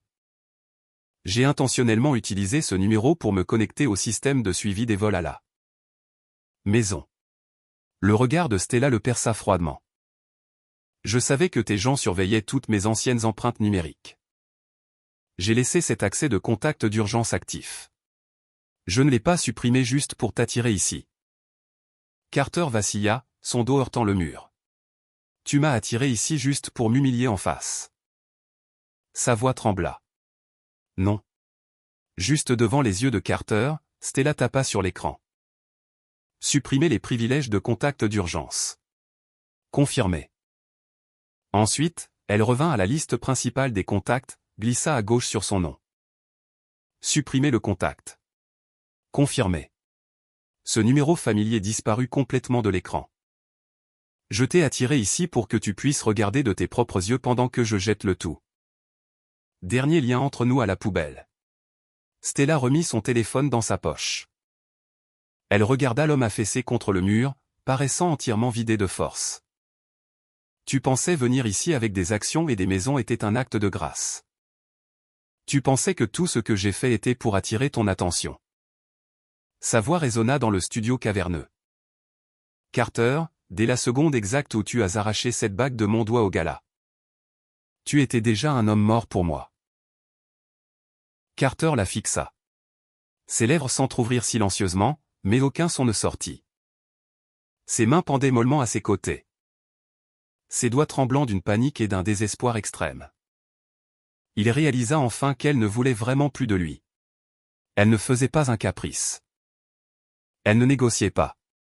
Elle l'arrachait complètement et totalement de sa vie. Demain à 9 h. Mon équipe juridique soumettra formellement une poursuite pour rupture de contrat contre Sterling Enterprises à la Cour internationale d'arbitrage. Stella se retourna et marcha vers la table à dessin. Sors de mon studio. Ne remets plus jamais les pieds sur mon territoire. Carter resta rigidement. Les gardes français ouvrirent la porte et l'encadrèrent, lui faisant signe de partir. Carter ne résista pas. Comme une coquille vidée de son âme, il marcha lentement vers la porte, pas à pas. Au seuil, il s'arrêta et regarda en arrière. Stella avait déjà pris ses ciseaux. Sa tête baissait en concentration sur ses patrons. Son dos était droit et tranchant. Comme si la conversation qui venait de briser son monde entier n'était rien de plus qu'un grain de poussière insignifiant. Le destructeur s'était arrêté. Seule la pluie froide continuait son assaut infatigable sur les fenêtres, produisant un son suffocant. Le regard de Carter s'attarda sur son dos pendant longtemps. Finalement, les portes se fermèrent lourdement à son visage. Fait descendre les sujets tendances. Tout le département PR est-il mort? À l'intérieur du bureau du PDG de Sterling Enterprises. Carter claqua une tablette sur le bureau en bois massif. L'écran se brisa instantanément en toile d'araignée, le reflet miroirant ses yeux injectés de sang. Jenkins se tenait à 3 pas en arrière, de la sueur froide dégoulinant de son menton sur le tapis. Monsieur Sterling, nous ne pouvons pas les faire descendre. La voix de Jenkins trembla. Juste avant l'ouverture du marché ce matin. Des dizaines de grands médias nationaux ont simultanément reçu un registre anonyme. Il détaille exactement comment la fondation médicale de la famille Bennett a blanchi de l'argent et détourné des fonds caritatifs pendant les 3 dernières années. Le FBI est impliqué. Le domaine Bennett a été perquisitionné il y a une demi-heure. Les parents de Chloé ont été détenus à l'aéroport JFK en essayant de quitter le pays. La poitrine de Carter se souleva violemment. Ce n'est pas tout. Jenkins avala difficilement, bravant la tempête. Joint au registre que les médias ont publié se trouvait un relevé bancaire montrant tes comptes offshore payant des frais médicaux exorbitants pour Chloé Bennett. Maintenant, tout Internet condamne Sterling, nous appelons complices de la corruption des Bennett. L'action de Sterling a ouvert en baisse limite. La capitalisation boursière a chuté de 40 milliards de dollars en une matinée. Carter s'appuya lourdement sur le bureau, ses articulations d'un blanc osseux. Elle avait fait son coup. Il savait que Stella avait fait cela. La femme qu'il avait autrefois traitée comme un accessoire fragile n'avait pas seulement sectionné sa chaîne d'approvisionnement européenne, mais avait aussi déterré tous les sales secrets de la famille Bennett. Frappant un coup mortel précisément quand Sterling était à son plus faible. Les lourdes doubles portes du bureau furent poussées. Plusieurs membres du conseil aux cheveux blancs entrèrent en trombe. À leur tête se trouvait l'oncle de Carter, Richard Sterling. Jusqu'où vas-tu laisser cela aller? Richard claqua sa canne sur le sol pour une femme sur le côté. Tu humilies publiquement ta femme légitime, et maintenant tu as causé ce désastre massif. La Cour internationale d'arbitrage à Paris ouvre l'affaire de rupture de contrat de l'usine de Lyon. Demain matin. Si nous perdons, tous les actifs de Sterling en Europe seront gelés. Toute la famille Sterling brûlera avec toi. Carter ne dit rien, sa mâchoire serrée étroitement. J'ai déjà contacté Arthur Monroe. Richard s'avança, son visage froid. Les Monroe sont terrifiés d'être impliqués et ont accepté de médier. Tu vas voler à Paris tout de suite et ramener Stella. Tant qu'elle émet une déclaration disant que c'est un différend marital et abandonne l'arbitrage. Sterling peut être sauvé. Elle ne te verra pas. La voix de Carter était rauque, comme avalant du sable. Ce n'est pas à elle de décider. Richard ricana. Elle s'est mariée dans la famille Sterling. À quoi bon nous mettre en faillite pour elle? Obtiens l'équipe juridique. Rédige un transfert pour 20% des parts d'entreprise. Donne-lui un vrai pouvoir pour la calmer. Carter ferma les yeux. Il savait que 20% ne satisferait pas la Stella d'aujourd'hui. Il y a quelques jours à peine à Paris, elle l'avait déchiqueté sans un second regard. Mais c'était la dernière chance de Sterling et sa dernière chance. Jenkins. Carter ouvrit les yeux. Une résolution grise morte dedans. Dis au juridique de changer les chiffres. Transfère toutes mes parts personnelles dans Sterling. Tous mes fiducies offshore et tous mes biens immobiliers domestiques. Transfère tout au nom de Stella. Les yeux de Richard s'élargirent de choc. Es-tu fou? Ce sont 20 milliards de dollars d'actifs. Tu abandonnes toute ta main. Comment auras-tu jamais une position dans la famille Sterling à nouveau? Fais ce que je dis. Carter attrapa sa veste de costume de sa chaise et marcha à grands pas hors de la porte. Prépare le jet pour Paris. Le lendemain matin, la Cour internationale d'arbitrage, Paris. À l'intérieur de la salle de médiation 1. C'était un silence de mort. L'énorme lustre en cristal jetait une lumière blanche froide sur la table en acajou de 30 pieds. Stella portait un chemisier en soie blanche minimaliste sous un blazer noir structuré. Elle était assise d'un côté de la table, tenant une tasse de café noir chaud. Son visage était pâle, mais sa colonne vertébrale était parfaitement droite. Ses yeux se concentraient clairement sur les documents devant elle. Assis à ses côtés se trouvaient 3 avocats internationaux français de premier ordre en robe noire et Valérie exécutant sa fiducie. À la tête de la table étaient assis 3 arbitres internationaux sévères. Des pas urgents approchèrent. Les portes ennoyées furent poussées par les huissiers du tribunal. Carter entra. Sa démarche était raide. Son costume gris foncé était encore net. Mais les lourds cernes sous ses yeux et la ligne serrée de sa bouche le faisaient ressembler à une corde d'arc sur le point de casser. Derrière lui se trouvait Richard Sterling, 2 membres du conseil. Une armée d'avocats et Arthur Monroe clairement volés pendant la nuit pour appliquer la pression. Stella regarda son père entrer. Les doigts tenant sa tasse de café ne tremblèrent pas une fois. Elle détourna simplement le regard calmement, revenant à ses documents. Vos honneurs, le conseil principal de Sterling s'avança. Avant l'audience formelle. Mon client souhaite initier une dernière négociation de règlement à l'amiable. L'arbitre en chef hocha la tête et regarda Stella. Madame Sia, acceptez-vous la négociation? Stella posa sa tasse de café avec un doux tintement. Oui, donnez-leur 5 minutes. La délégation Sterling s'assit du côté opposé de la table. Arthur Monroe regarda sa fille, fronçant les sourcils, et parla en premier. Stella, tu as causé assez de scènes. Carter sait qu'il avait tort. Les Bennett ont appris leur leçon. Comment une femme seule va-t-elle survivre à l'étranger? Abandonne l'arbitrage aujourd'hui devant tes aînés et rentre à la maison avec Carter. Et un peu de respect pour les 2 familles. Stella ne leva pas les yeux. Elle tourna une page de son dossier. Monsieur Monroe, les affaires sont les affaires. Si vous êtes ici pour discuter de questions familiales, la sortie est à votre gauche. C'est une cour d'arbitrage internationale. Le visage d'Arthur devint livide. Il claqua sa main sur la table. « Comment oses-tu, Arthur ? Calme-toi. » Richard l'arrêta et se tourna vers Stella, adoucissant son ton. « Stella, nous sommes tous de la famille. Carter était un salaud, et je l'ai réprimandé. Sterling Enterprises affecte les moyens de subsistance de dizaines de milliers de personnes. Tu es une fille intelligente. Tu ne devrais pas t'engager dans une destruction mutuelle assurée. Nomme tes termes. Tout ce que tu veux. » Stella leva enfin les yeux. Son regard passa Arthur et Richard, atterrissant directement sur le visage de Carter. Carter la fixait depuis qu'il était entré. Regardant son calme, sa grâce, son attitude intouchable. Le trou noir sans fond dans sa poitrine déchira vicieusement ses entrailles. Il se leva. Sous les regards choqués de tous.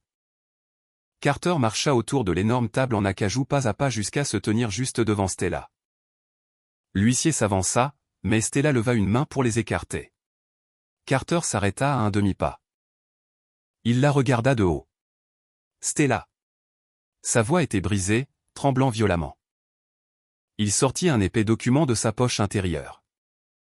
La couverture portait en feuille d'or française, accord de transfert d'actifs irrévocables. La seconde suivante.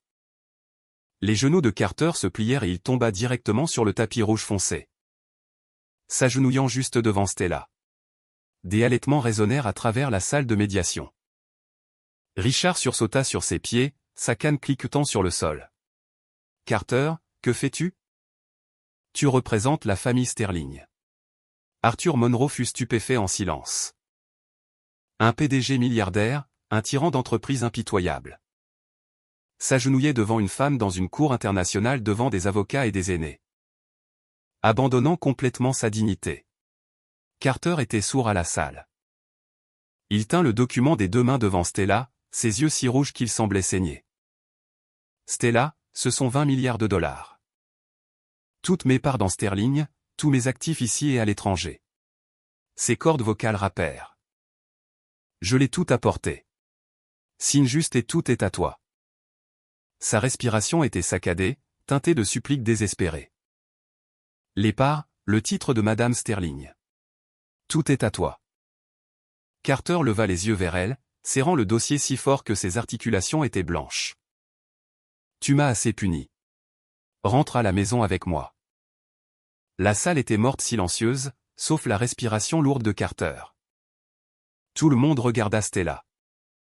La tentation de 20 milliards de dollars plus la reddition absolue d'un homme puissant. Pour quiconque, c'était la fin victorieuse ultime d'un complot de vengeance. Stella baissa ses cils. Son regard reposa sur le visage pâle et pathétique de Carter pendant 2 secondes. Puis elle regarda l'accord de transfert d'actifs. Elle ne tendit pas la main. Le 4 novembre, il y a 2 ans. Stella parla soudain. Sa voix était incroyablement claire dans la salle calme. Son rythme stable, dépourvu de toute fluctuation émotionnelle. Les mains de Carter se raidirent, sa paupière tressaillit violemment. « Tu as rencontré un gestionnaire de fiducie offshore des îles Caïmans à l'hôtel Peninsula à New York. » Stella le regarda comme lisant un rapport financier qui n'avait rien à voir avec elle. « Tu m'as dit que tu étais à un forum financier asiatique. » Les pupilles de Carter se rétrécirent en pointe d'épingle. Sa respiration s'arrêta entièrement. Une demi-quinzaine plus tard. 6 grands projets immobiliers sous Sterling déclarèrent des pertes sur papier. Immédiatement après. 1 milliard de dollars fut acheminé à travers un complexe réseau de sociétés écrans dans ce compte des Caïmans. Stella ouvrit le tiroir à côté d'elle et sortit un dossier gris foncé. Les lèvres de Carter bougèrent, mais aucun son ne sortit. De la sueur froide roula sur ses tempes. « Tu as utilisé mon autorité de signature conjointe sur les comptes offshore de Sterling pour enregistrer ce 1 milliard comme dette irrécouvrable de mes investissements personnels échoués.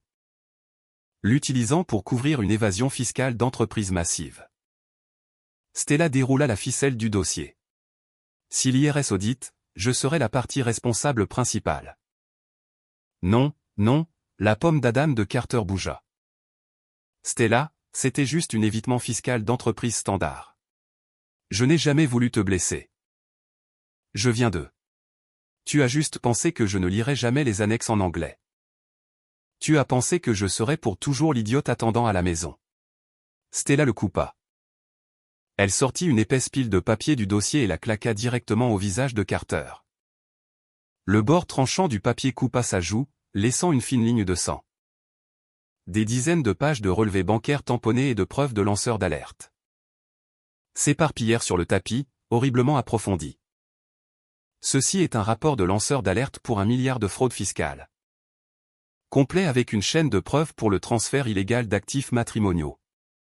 Stella le regarda froidement. À 8 heures ce matin, les originaux ont été placés sur les bureaux de l'IRS et du FBI.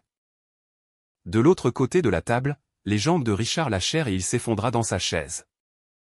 Son visage blanc comme du papier. 1 milliard de fraude fiscale. C'était une sentence de mort qui délistait Sterling et envoyait ses cadres principaux en prison fédérale. À genoux sur le sol, regardant les preuves éparpillées. Carter ressemblait à quelqu'un dont l'âme avait été aspirée. Ses doigts spasmodièrent de manière incontrôlable. Stella plaça les 2 dernières fines feuilles de papier du dossier doucement sur le dessus d'eux. L'accord d'actifs de 20 milliards. C'était un accord de divorce. Je n'ai pas besoin de tes 20 milliards d'ordures. Stella regarda l'homme à genoux à ses pieds, ses yeux dépourvus de température. Prends tes parts et dépense-les lentement en prison fédérale. Elle prit son stylo plume et le jeta sur le tapis devant Carter. Il roula 2 fois et s'arrêta près de ses doigts blancs. Signe-le. Elle cracha les derniers mots, chaque syllabe comme une lame couverte de glace. Et sors de ma vue.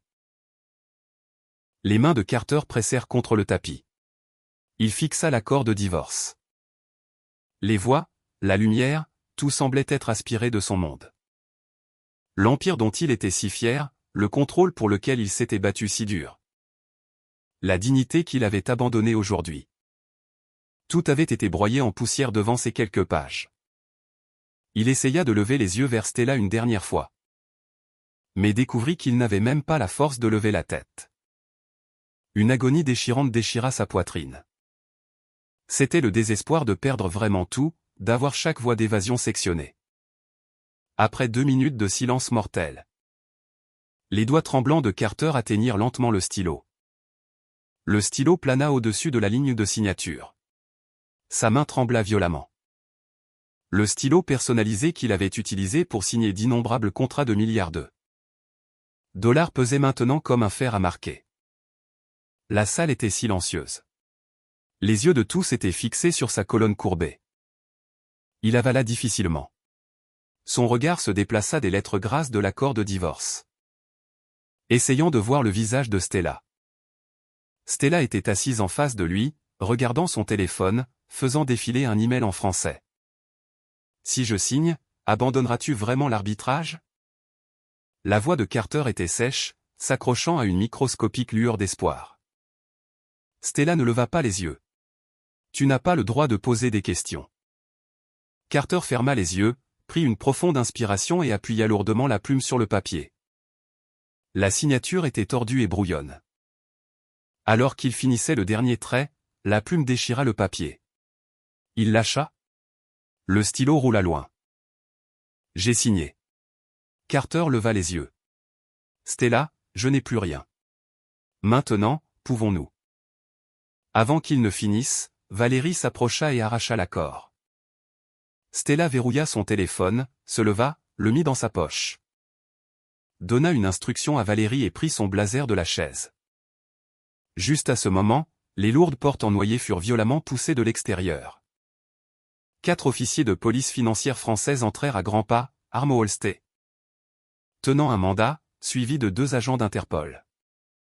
Monsieur Carter Sterling, l'officier français principal montra son badge. Nous avons reçu des renseignements et des preuves vérifiables concernant ton implication dans le blanchiment d'argent transnational, l'évasion fiscale massive et les transferts d'actifs illégaux. Tu es en état d'arrestation. Richard sauta de sa chaise, ses jambes lui faisant défaut, et s'effondra sur le sol. Mais pilule, il serra sa poitrine, devenant violet. L'équipe juridique de Sterling tomba dans le chaos. Les policiers les regardèrent fixement. Carter à genoux sur le sol, son cerveau en court-circuit. Deux officiers s'avancèrent, le saisirent par les épaules et le hissèrent. Des menottes métalliques froides cliquèrent étroitement autour de ses poignets. Carter ne résista pas, son regard traversant le chaos. Se verrouillant sur Stella qui était déjà à la porte. « Tu m'as menti. » La voix de Carter trembla, ses yeux saignant rouge. « Tu as pris l'accord, mais tu n'as jamais prévu de me laisser partir. » Stella s'arrêta. Elle se retourna et le regarda. « Cet accord était le billet que tu as acheté pour te tenir ici et me faire écouter tes ordures. » Pendant 5 minutes. Elle ajusta son poignet. « Quant à la police, ils sont ici pour fermer le filet. J'ai simplement choisi de ne pas les arrêter. » Stella. Carter lutta sauvagement, les menottes coupant dans sa chair. « Je suis ton mari. Si je vais en prison fédérale, la famille Sterling ne te laissera pas t'en sortir comme ça. » Ils riposteront. Stella regarda son visage paniqué et tordu. Le siège de Sterling à Manhattan a été perquisitionné par les fédéraux il y a 10 minutes. Son rythme était tranquille. Ton oncle, tu t'ennuies. Leurs actifs sont gelés. Ils n'ont même pas l'argent pour engager des avocats en ce moment. Personne ne viendra riposter contre moi. Elle se retourna, poussa les portes et dit « Emmenez-le ». Les portes se fermèrent lentement sur le rugissement désespéré de Carter. 6 mois plus tard, prison Land Paris. Un épais acrylique pare-balles divisait la salle des visites. De ce côté, Stella était assise tranquillement sur une chaise en acier inoxydable, portant un trench coat beige.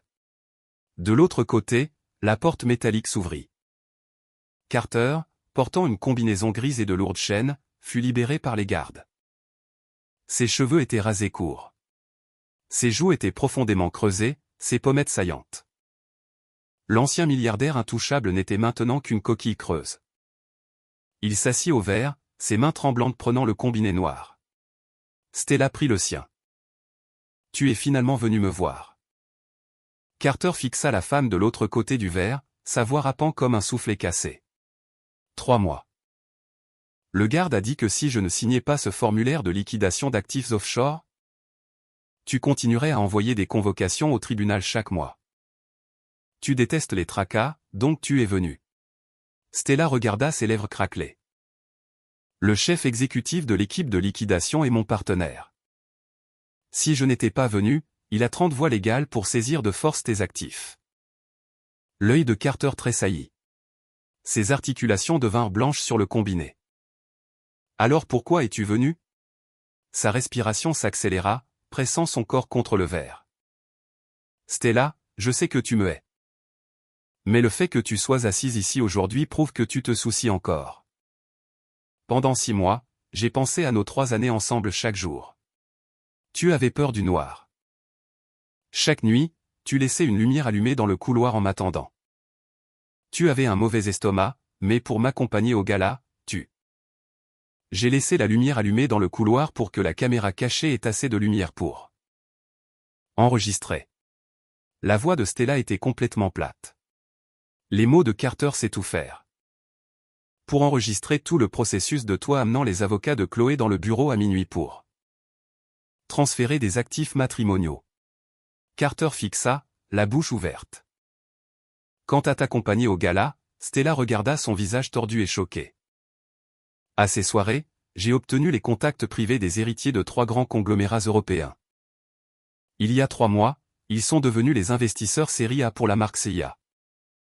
Seule le respiration lourde et saccadée de Carter vint à travers le combiné.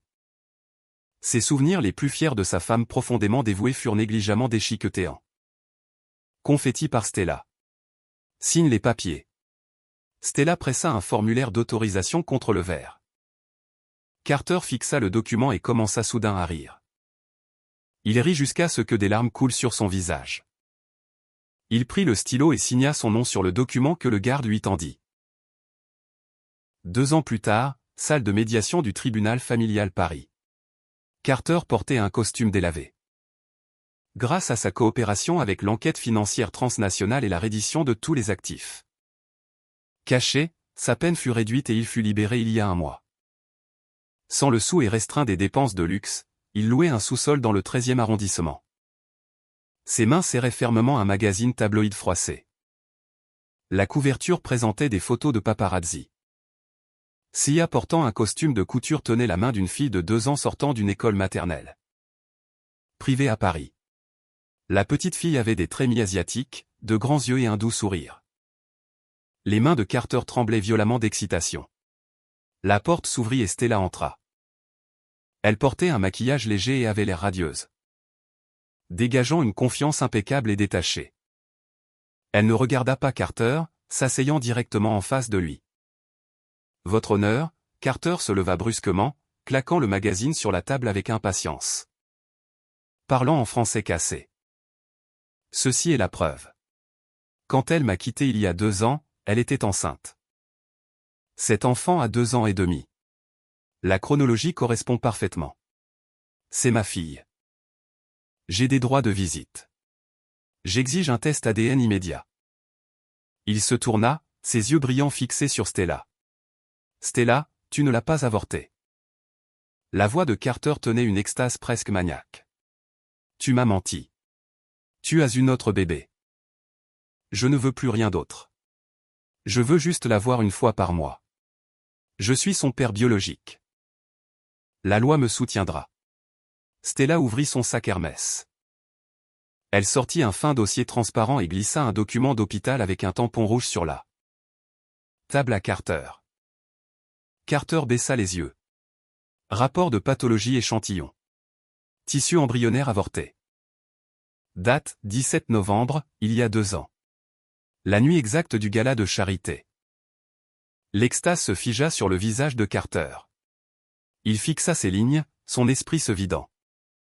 Cette nuit-là, j'étais allongé seul sur la table d'opération. Sans anesthésie générale. Stella le regarda, sa voix glaciale. J'ai regardé de mes propres yeux le médecin nettoyer complètement la chose que tu avais laissée dans mon corps. Les genoux de Carter lâchèrent et il s'effondra lourdement dans la chaise. Alors cet enfant. Il pointa le magazine, ses doigts tremblants comme des feuilles.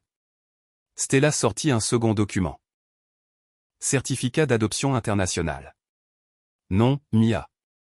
Lieu de naissance, Lyon. Père biologique, citoyen français. Mia est une orpheline que j'ai légalement adoptée il y a 1 an. Stella regarda Carter. Mon nom est le seul sur son registre. Elle n'a pas une seule goutte de sang Sterling en elle.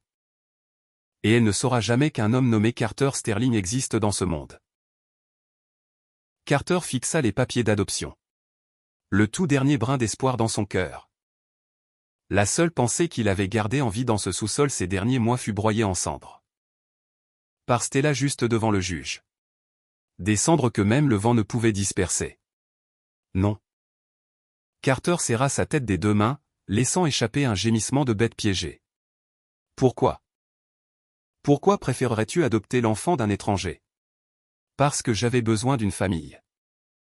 Stella prit son sac et se leva. Et tu ne mérites même pas d'être un étranger. Elle ne regarda pas Carter à nouveau. Son avocat poussa une ordonnance restrictive du tribunal devant lui. Monsieur Sterling, veuillez signer. À compter d'aujourd'hui. Vous êtes définitivement privé de tout droit de visite mademoiselle Monroe ou sa fille adoptive de quelque manière que ce soit. Vous êtes interdit de vous approcher à moins de 500 yards d'elle. Sinon, la police vous arrêtera immédiatement. Carter regarda l'ordonnance restrictive. Des larmes frappèrent le papier. Serrant le stylo. Dans un désespoir absolu, il signa son nom. Le soleil d'automne précoce brillait chaleureusement sur Paris. À un café en terrasse le long de la Seine, Stella était assise à une table en fer blanc. Une épaisse pile de dossiers d'arbitrage international en joaillerie était sur la table à côté d'un latte frais. Une brise tourna les pages doucement. Maman.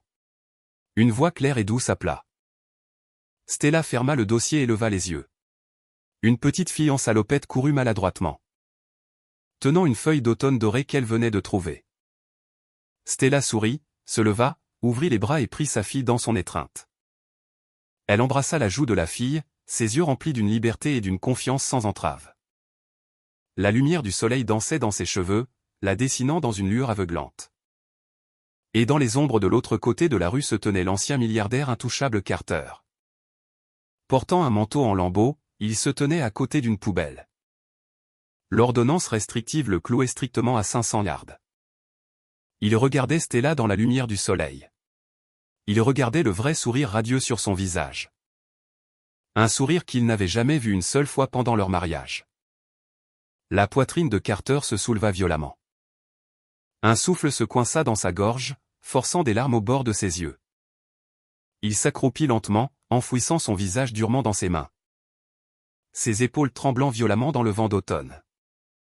Il ne pouvait que regarder comme un harceleur sans nom. Suffoquant un regret sans fin et une impasse complète. Regardant de loin le beau monde qu'il avait personnellement détruit.